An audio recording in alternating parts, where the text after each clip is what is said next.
Hai, sahabat YT Artikel 2. Apa kabar kalian semua? Semoga kalian semua dalam keadaan sehat. Amin. Sebelum melanjutkan ke ceritanya, jangan lupa tinggalkan like, komen, dan subscribe.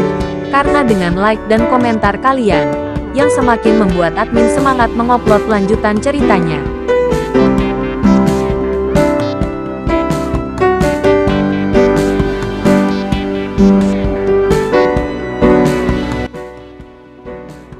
Episode 252. Kisah Aditya, anak bos besar yang berpura-pura miskin. Melihat ketakutan Wandes akan kematian saat ini, Aditya menjadi semakin kesal. Meraih kerah Wandes dengan satu tangan, Zhou Tian berkata dengan dingin, "Sekarang kamu tahu kamu punya sesuatu untuk dikatakan. Bagaimana dengan kesombonganmu barusan? Jangan dimasukkan ke dalam hati. Mari kita bicarakan dengan baik." Wandes tergagap pada Aditya. Sangat malu melihat semua ini. Leo tidak bisa menahan bibirnya. Untuk seseorang seperti Wandes, Leo akan memandang rendah dia dari lubuk hatinya. Leo berpikir, orang tua macam apa ini? Kepala Wandes. Dengan sedikit keberanian ini, yang rakus akan hidup dan takut mati. Memohon belas kasihan. Tuan Aula seperti apa yang pantas dia dapatkan? Tidak hanya Leo membenci Wandes, tetapi juga semua bawahan Leo yang benar-benar memandang rendah Wandes. Wandes juga melihatnya. Semua bawahan Aditya mencibir padanya. Tapi jadi apa? Bagi Wandes, bertahan hidup adalah kata terakhir. Sedangkan bagi yang lainnya, mereka hanyalah awan yang mengambang. Bagaimana, Tuan Aditya? Melanie, yang tidak jauh dari situ, menyaksikan adegan ini. Dia sangat marah. Tidak pernah bermimpi bahwa Wandes, yang terkenal di Toraja, sebenarnya adalah orang yang rakus akan hidup dan takut mati. Sayang sekali membawa orang seperti ini keluar. Semakin Melanie memikirkannya, semakin marah dia. Dia mengandalkan Wandes untuk melampiaskan amarahnya padanya. Lagi pula, ketika dia berada di rumah Aditya di Toraja, kaki dia ditembak oleh Aditya. Meskipun peluru dikeluarkan, dia hampir tidak bisa berjalan dengan normal sekarang. Dia pincang, dan dia membenci Aditya sampai mati.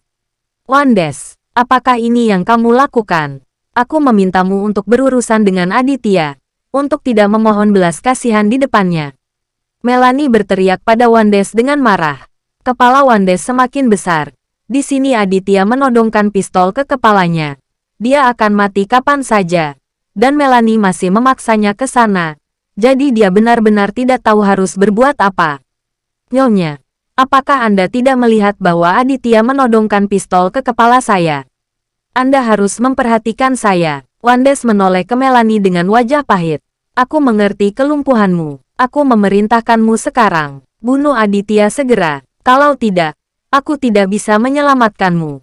Teriak Melanie kepada Wandes. Wandes tidak berani menyinggung Melanie. Melanie adalah dewa kekayaannya. Jika dia berselisih dengan Melanie, Wandes tidak akan dapat dilanjutkan.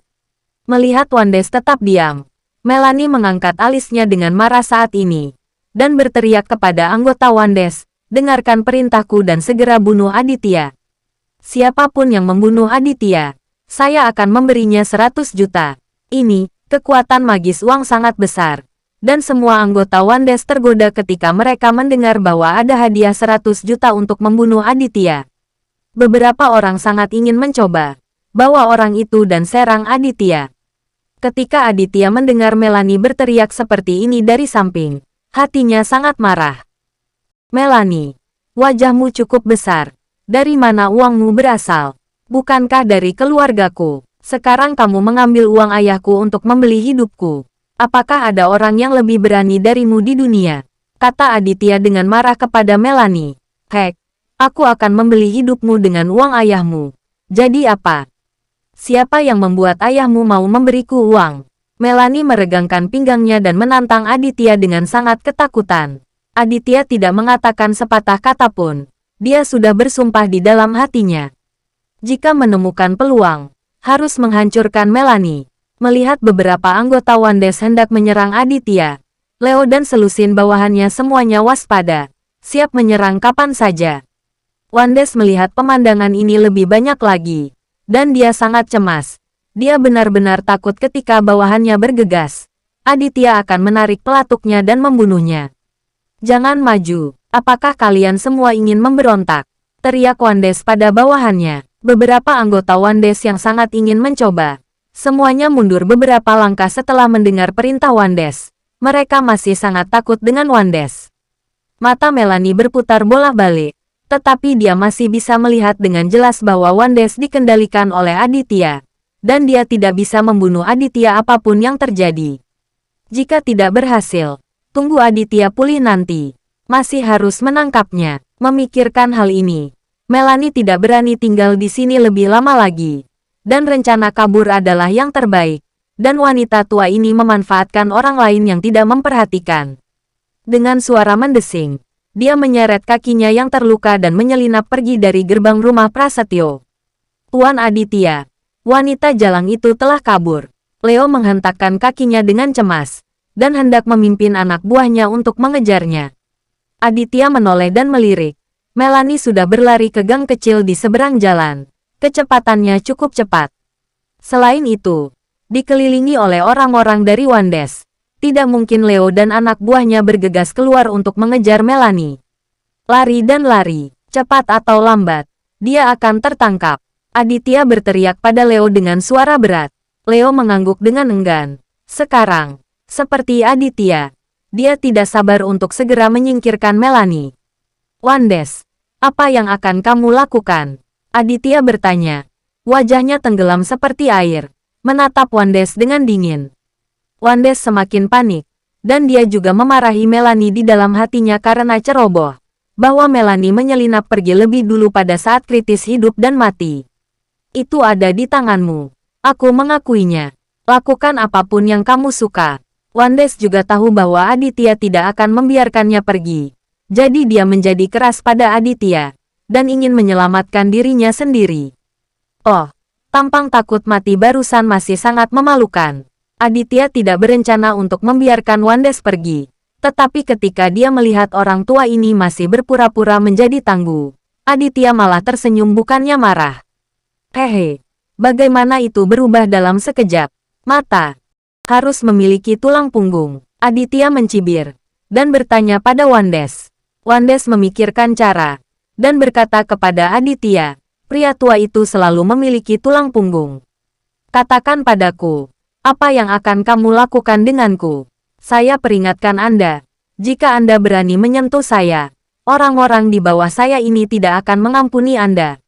Berbicara, Wandes juga menunjuk ke lebih dari 30 orang yang dibawanya, mengancam Aditya.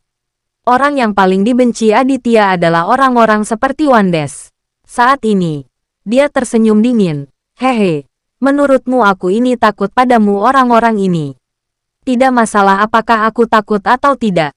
Pokoknya, jika kamu berani menyentuhku, saya jamin Anda tidak akan selamat hari ini. Wandes terus menakuti Aditya, berharap untuk mengejutkan Aditya. Tapi Wandes cukup bodoh. Aditya selalu lembut dan tidak tangguh. Jika Wandes terus memohon dengan keras, mungkin akhirnya akan lebih baik. Ya, lalu aku akan memindahkanmu. Aditya mendengus dingin, dan memukul keras dahi Wandes dengan gagang senjatanya. Ah, Wandes menjerit saat dipukul.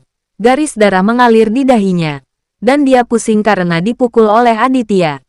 Dia hampir tidak bisa diam. Ini, semua orang di bawah Wandes siap bergerak saat mereka melihat ini, terutama beberapa anggota Wandes. Saat ini, akan bergegas untuk melawan Aditya. Kamu bahkan tidak ingin hidup lagi, bukan? Leo segera memimpin orang untuk memblokir anggota Wandes ini, dan berteriak dengan marah. Anggota Wandes tidak berani muncul lagi. Tentu saja, yang terpenting adalah Wandes dikendalikan oleh Aditya, dan mereka takut dengan tembakan Aditya. Bunuh saya jika Anda memiliki kemampuan. Wandes menatap dengan mata terbelalak dan berteriak pada Aditya. Aditya belum pernah mendengar permintaan seperti itu seumur hidupnya. Hehe, oke. Kalau begitu aku akan menghajarmu sampai mati. Aditya menyeringai cemberut. Lalu dia memulul sekali dan menyapa Wandes dengan ganas. Wandes sudah sangat tua, dan tubuhnya kering dan kurus. Bagaimana dia bisa tahan terhadap pukulan Aditya? Setelah beberapa pukulan, dia dirobohkan oleh Aditya, dan lengan yang baru saja dia sambungkan kembali dipatahkan oleh tendangan Aditya, membuat Wandes menjerit kesakitan. Ledakan, Aditya tiba-tiba menendang mulut Wandes. 4 gigi depan Wandes copot. Au, Wandes menjerit kesakitan dan hampir kehabisan napas. Jangan pukul aku. Jangan pukul aku. Tuan Aditya, aku yakin. Wandes tidak tahan lagi. Dan sekarang dia tidak peduli tentang kehormatan. Dan memohon belas kasihan pada Aditya. Aditya tidak bermaksud untuk berhenti. Bukannya dia tidak memberikan kesempatan kepada Wandes terakhir kali.